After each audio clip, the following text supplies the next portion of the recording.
بسم اللہ الرحمن الرحیم۔ شروع اللہ کے نام سے جو بڑا مہربان اور نہایت رحم کرنے والا ہے۔ السلام علیکم ورحمۃ اللہ وبرکاتہ۔ امید ہے کہ ناظرین آپ سب خیریت سے ہوں گے۔ میری دعا ہے کہ اللہ رب العزت آپ کو خیر و عافیت سے رکھے۔ ناظرین، آج کی ویڈیو میں ہم بات کریں گے حج کرنے کے آداب۔ جاننے کے لیے ویڈیو کو آخر تک لازمی دیکھیے تاکہ پوری معلومات آپ تک پہنچ سکے۔ جاننا چاہیے کہ جب کوئی شخص حج کو جانا چاہے تو خدا کے سامنے سچی توبہ کرے، کیے ہوئے گناہوں کی معافی مانگے، اور اگر کسی کا کوئی حق اس کے ذمہ ہو اس کو ادا کرے یا معاف کرائے۔ خالص اللہ کو راضی کرنے کے لیے حج کریں، شہرت اور دکھاوے سے بچیں، حلال مال ہوئے، کیونکہ حج ساری عمر میں ایک دفعہ فرض ہوتا ہے اور نمازیں دن میں رات میں 5 مرتبہ فرض ہیں۔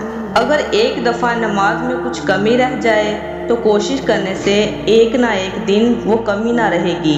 تو حج میں یہ بات نہیں، وہ تو ایک دفعہ عمر بھر میں فرض ہوتا ہے، اس لیے اس کو بہت سنبھال کر کرنا چاہیے، اور حاجی کہلانے کی غرض نہ ہو، بس خدا کو راضی کرنے کی غرض ہو، دنیا کی کوئی غرض نہ ہو، راستے میں کسی سے لڑائی جھگڑا نہ کریں، راستے کی تکلیف کو برداشت کریں۔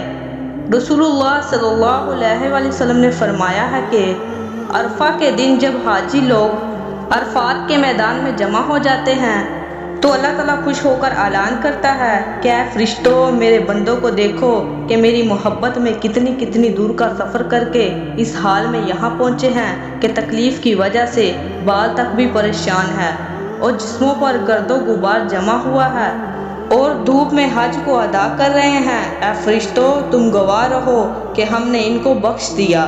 کسی نے سچ کہا ہے کہ کر مزدوری کھا چوری، اللہ کے راستے میں جانے کی تکلیف اٹھانا اور مال کا خرچ کرنا بے شک ایسی ہی چیز ہے کہ اس کا بدلہ جنت ہی ہے۔